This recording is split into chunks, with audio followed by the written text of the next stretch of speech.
Hello book lovers, my name is Carrie and this is Spines and Spoilers. Today I'm going to be doing another book tag. It is the Wondrous Winter Booktag done by Mann.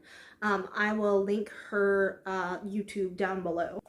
Before starting, I want to discuss what I am reading and what I'm drinking. Lately I've just been drinking a lot of water because my coffee pot doesn't have the right filters right now. Which explains why the coffee has just been terrible lately. And I'm currently reading an arc of Remarkably Bright Creatures by Shelby Von Pelt. But on to the book tag. The Wondrous Winter book tag starts out with 1. Rudolph the Red-Nosed Reindeer. Choose a book that you look down upon until you realized what a fool you were. My first thought was Throne of Glass because I ended up liking it more than I thought I would. But I don't think that's quite good enough. I'm going to say 6 of Crows because I thought that it seemed a little ridiculous, and then I gave it a try and now I love it. I don't like the little prequel trilogy, I think it was like Siege and Storm and all that. I did not like that, but I loved 6 of Crows and Crooked Kingdom, and then the 2 books centering around Nikolai. I think it was Rule of Wolves and King of Scars, maybe. But yeah, I loved those 4 books in particular. I really liked it. They took me completely by surprise, and I felt so silly for not seeing them for what they were before. I think what I had seen of the other 3 books maybe kind of turned me off of them a little bit. But I'm glad that I decided to give them a chance because it's so great. Number 2 is Frozen. Choose a book with your favorite sibling relationship. And I think that might be The Hunger Games with Katniss and Prim. I love their relationship so much. It's so wholesome and heartwarming. And also hurtful a little bit considering how much they do for one another and how much they have to sacrifice. But yeah, I love their dynamic, and I think that the way that that ends is absolutely heartbreaking, but I love it. On to the next question before I cry. Number 3 is Frosty the Snowman. What book did you experience coming to life in your head for the first time? The first time that I can remember a book actually kind of playing out in my mind and coming alive was Cave of Doom, which was part of the Dragon Slayer Academy. I can't remember the specific author, so I'll kind of just put it on the screen. But I loved those books, the Dragon Slayer Academy. I started out with the 3rd one, and then I went back and I read all of them. And yeah, if you like books like that, they're kind of like almost like elementary. It's like between elementary and middle grade, but they're so tiny and they're so sweet. Then I would recommend it. I have not read them as an adult, but I think they'd still hold up. Okay, number 4 is Cool Runnings. Choose a book where the characters are in a competition. So I would say probably The Long Walk or The Running Man by Stephen King.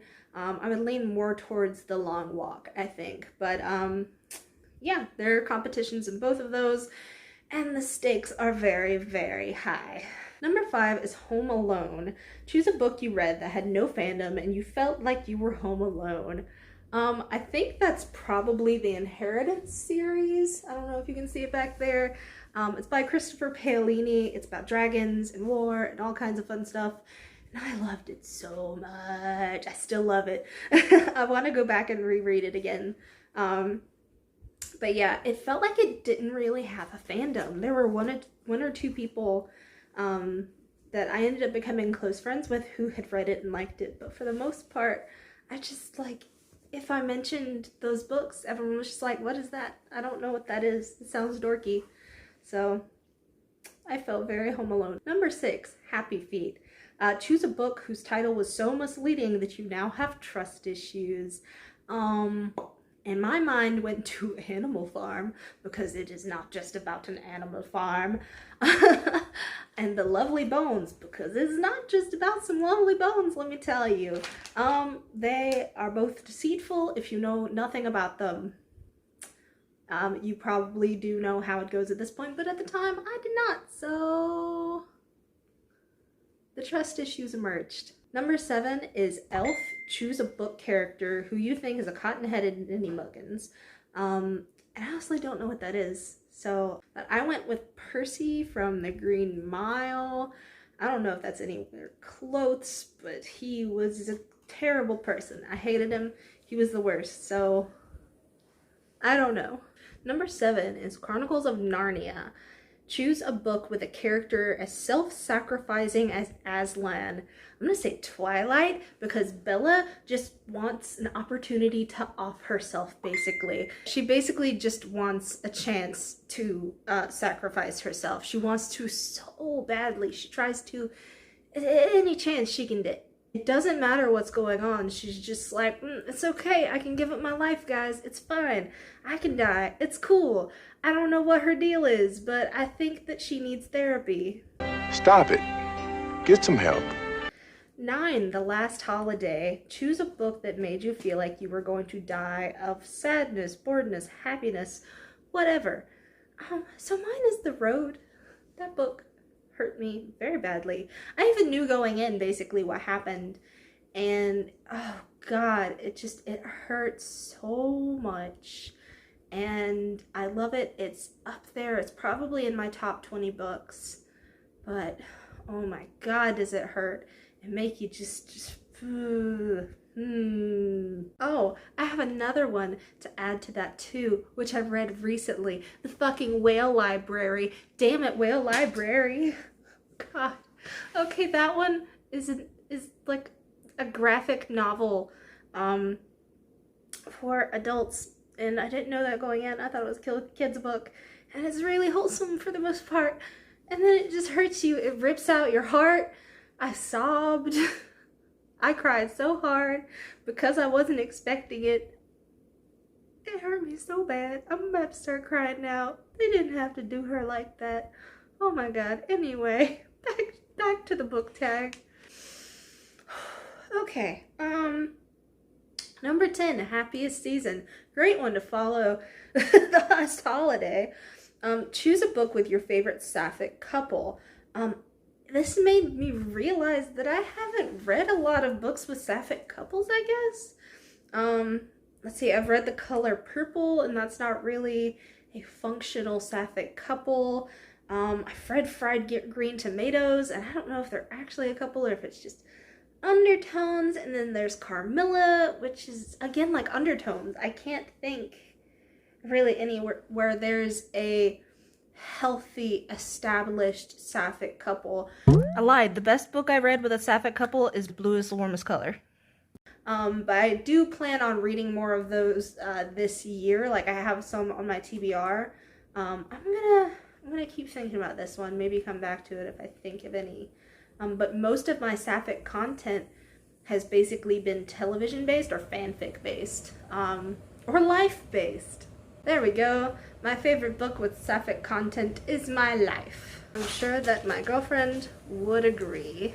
Okay, that is the end of like the main questions, but she added on some bonus questions here. Let me see. She added on 5 bonus questions, it looks like. And these are basically either if you didn't get to answer one of the other ones or if you just want to do them. So I'm just gonna do them because I want to. Number 11 is Grandma Got Run Over by a Reindeer. Pick a book that you want to run over multiple times. That is Gerald's Game. It's not a bad book. It is a very good book. But it is also just, I think it's probably the most triggering book I've ever read. And I won't go too much into it because I don't want it to end up actually triggering someone else. But yeah, it's, that's one where you have to know what you're getting into. I never want to read it again. It hurt me on a very different level from the other ones, and just it leaves me with this really unpleasant feeling right here, and just no, never again. Sorry for all of the notifications going off. People don't want to talk until I am filming. 12, Rent. Choose a book that made you want to sing. many of them. In fact, I sing a lot about them. Actually, the Whale Library, I sang about it in a video. I believe it was "This book hurt me so bad it made me cry." Something like that. Anyway, made me want to sing, but not in a good way. Maybe again like the Hunger Games or the Ballad of Songbirds and Snakes, because music and singing is a key component of those stories. Number 13 is The Grinch Who Stole Christmas. Choose a book with a character who made you lose faith in humanity. That would be the Game of Thrones series. Ramsay Bolton kind of made me lose faith in humanity for a little while. He's just the worst kind of person. One of the most terrible characters I have ever seen. Like, he's well written. He is written well enough that you hate him. Like, just despise him. It would either be him or Percy Wetmore, and I already mentioned Percy, so Ramsay Bolton it is. Number 14, Ice Age. Choose a book that turned you into Scrat with his acorn, obsessive to the point of concern. I would say that is either Harry Potter or The Hunger Games. I read Harry Potter for the first time in 5th grade. I wasn't allowed to read it before because my dad was extremely Christian. He still is. So it was banned in our household. Well, it became required reading for my reading class, and I was resistant at first, and then like I found out that there were like giants and magic, and that the main character had a scar shaped like lightning, which I don't know if you can see my scar, but it's shaped like lightning. So I was immediately interested. I was like, okay, yeah, I can get into this. Tell me more. And I became completely obsessed with that series. Just ate up everything that it had. There was one summer where I didn't realize it at the time, but I had gone into a depressive slump, and everything, like the only thing that I felt like doing was reading Harry Potter, which, yeah, looking back, that wasn't healthy behavior. The other one, The Hunger Games, I read all 3 books in the series of, I think, like 18 hours maybe. I started reading The Hunger Games, and then I stayed up all through the night and almost into the night of the next day. I just got sucked into those books, and then once I was finished, I immediately started reading them over again because they're so good and they hold up. Like, anytime I get into a reading slump at this point, I turn around and I read the Hunger Games series to try and pull myself back out of it. And sometimes that works, and other times I just end up reading them over and over again. Number 15 is Anastasia. Choose a book or a scene from a book that gives you Once Upon a December vibes. I was initially thinking that might be Little Women, but now I'm thinking that's not true. I'm thinking maybe The Invisible Life of Addie LaRue, because it is heavily based in memory. So yeah, I'm thinking that's probably the book that I would go with, because Anastasia is so heavily based in memory, and so is The Invisible Life of Addie LaRue. Addie LaRue. That is what I was trying to say. But yeah, I know it's a thin line, but it connects for me. Alrighty, that was the last question. That is the end of the Wondrous Winter Booktag. Don't you hate it when you think you've recorded an entire outro and then look to find out that it wasn't recording the entire time? I just love it when that happens. But that is the end of the Wondrous Winter Booktag. Thank you to Victoria Mann. I really enjoyed doing this book tag. If you enjoyed this, then 1, you're tagged, you're it, go do it.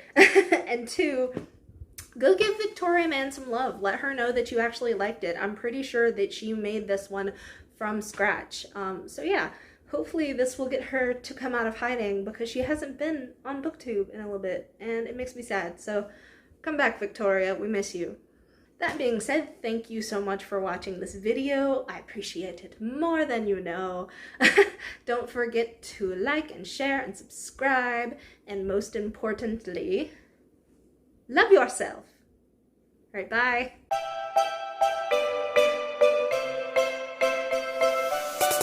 back to me.